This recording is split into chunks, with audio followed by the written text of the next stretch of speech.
Hello guys, welcome back. In this video, let us learn few more concepts regarding DynamoDB. Okay, so what we do in this DynamoDB, we just set up our tables, right? And model our data based on our requirement in the form of items and attributes. Okay, so while you creating your table, what are the major things that you need to provide? You need to provide your table name as well as region. And one more thing we have to configure is level of read and write throughput for each table. So that also we need to configure.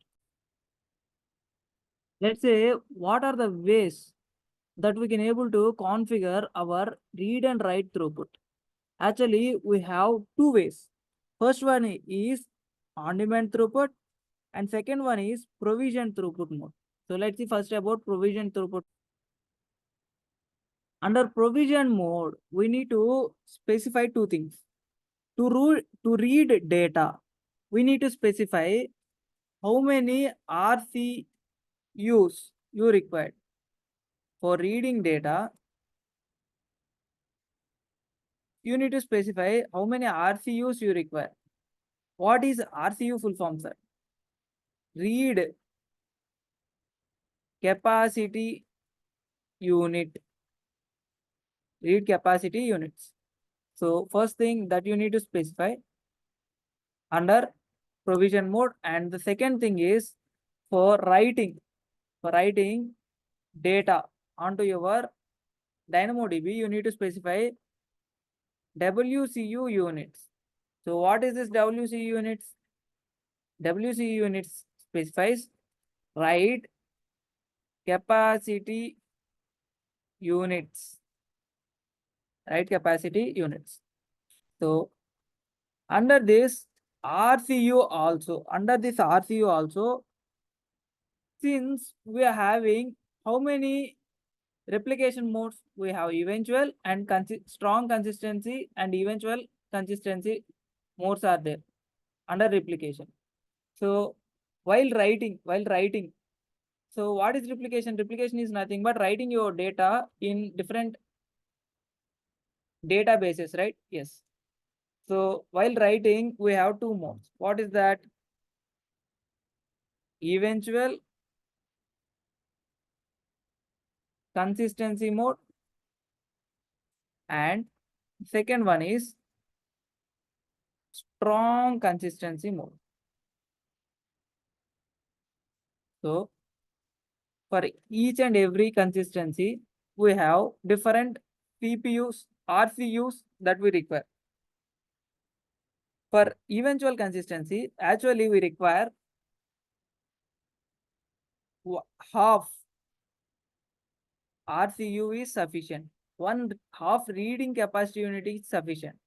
For strong consistency, we must require one reading capacity unit is required.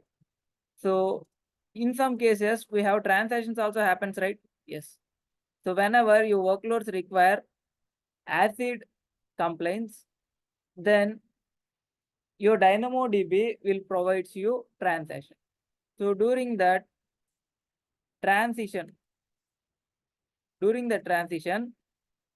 so how many read capacity units that you require, sir? Two RCUs, two read capacity units that you require. So coming to write capacity units. So how many write capacity units we require, sir? So actually we told this eventual consistency RCUs and strong consistency RCUs and transaction RCUs based on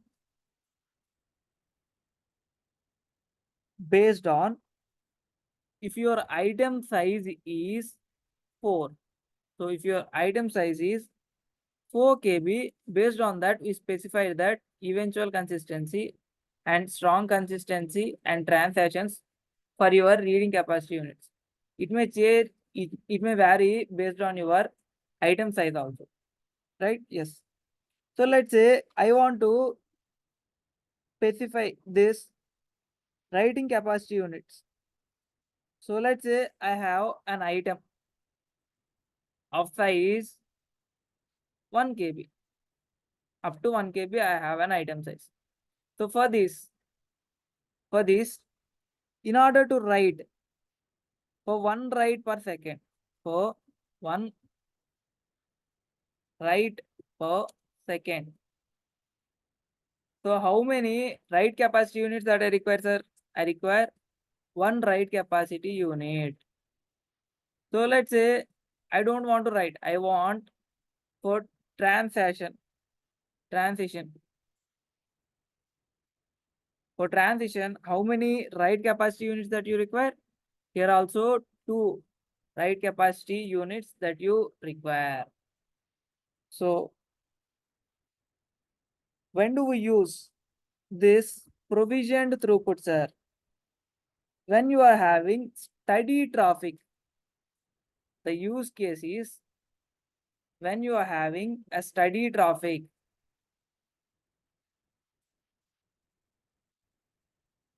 Steady traffic of your workloads, then you can use this. Let's say I have not a steady traffic. I have not steady traffic. Then, and I want to use this provision throughput only. Then is it possible, sir? Yes. For non-steady traffic also, you can use this non-consistency. That is provision throughput. You can use this provision throughput with auto scaling. You can also use this with auto scaling. So what does this will do, sir? So whenever you use this provision throughput with auto scaling, you again need to specify two more things. In addition to RCUs and WCUs, you need to specify two more things. What are those? Those are upper limit as well as lower limit of your RCUs and WCUs. What are the upper and lower limits of read capacity units and write capacity units? So based on, so after you specifying this, what happens? If your traffic is less, auto scaling group will decrease your RCUs and WCUs to process. Whenever your traffic is increasing, then this auto scaling group will take care of increasing this read capacity units and write capacity units. So in this way, you can able to use this for not steady, not steady state traffic. Not steady state traffic, you can use auto scaling group in addition. Let's say you haven't used this auto scaling group. That means you got, that means you have not provided this upper and lower limits of RCPUs, RCUs and WCUs. You just created this, you just provided provision throughput and RCUs and WCUs, and you provided for steady state. Let's say your traffic reaches the more than the expected limit. That is, your spike in database usage is more than your expected. Then what happens? You got some error. That error name is provisioned throughput exceeded exception. Provisioned throughput exceeded exception. So this is the exception that you got whenever your spike, whenever your spike uses, whenever your spike reaches more than your database limits, then you got this exception. So if you don't want this exception, then choose auto scaling with this provision throughput. Let's say I don't want, let's say I don't want to manage and provide this RCUs and WCUs. Since I don't know how much traffic I got, then is there any throughput mode available for me? Yes. In that scenario, you can use this on-demand throughput mode. So in those scenarios, you can use this on-demand throughput.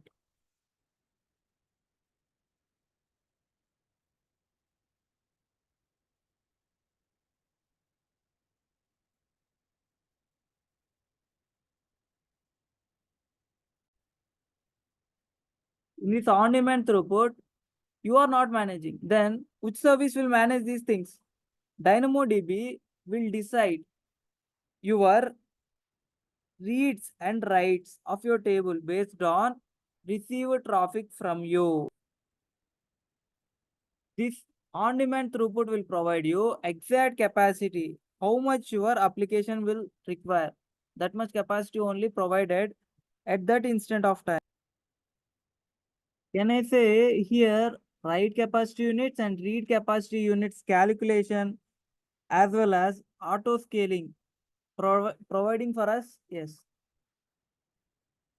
Both things will be providing for us by AWS only. Okay. So what about cost? What about cost under this provision throughput mode, and what about cost under this on-demand throughput mode? So let's compare them.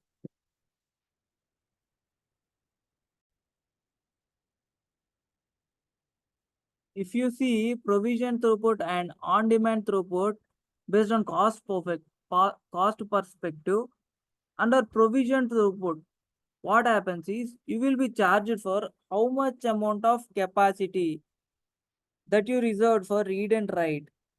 So for that amount of capacity you will be charged, as well as the storage space of your data you will be charged. Under on demand, if you see here also you will be charged for the storage space, same as your provision. But here in on demand, since AWS provides you the calculations for write capacity units, read capacity units, and auto scaling provisioning for us, and exactly whatever the capacity that we require, that is providing for our application. So that's why this in this on-demand throughput, AWS costs more for read and write requests compared to provision throughput. Compared to provision throughput, here on-demand throughput will be charged more for read and write requests. Let's say there is no read and write request. There is no request even made to our database. I used this on-demand throughput. Then no charge will be incurred on us because no requests are made, so no charge. Even though if I use provision throughput for no request, then what happens is it will cost me for how much amount of provisioned read and write capacity units. That is an extra charge as well as a storage space. Storage space obviously got charged for both the throughput modes. Whereas coming to here on demand throughput, if we provide very less requests, then we will be charged very less. But under provision throughput mode, we will be charged constantly. That is how much amount of capacity that we provided. So this provision mode we can use for large number of transactions. That is large number of requests, we use this provision mode. For small number of requests, we use this on demand throughput mode only. So this is all about your throughput modes under DynamoDB. So I hope you understood both provision modes and provision throughput mode and on-demand throughput mode. And when do we use the provision throughput mode or on-demand throughput mode, and how the cost may incur, how to reduce the cost. So those things also you have known.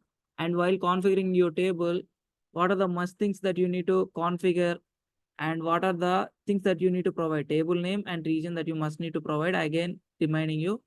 So I hope this video is understanding to you. If you feel this video is contentful, then please like, share, subscribe, and hit the bell icon to get the latest updates. See you back in the next video with another interesting topic. Until then, bye bye guys. Thanks for watching again.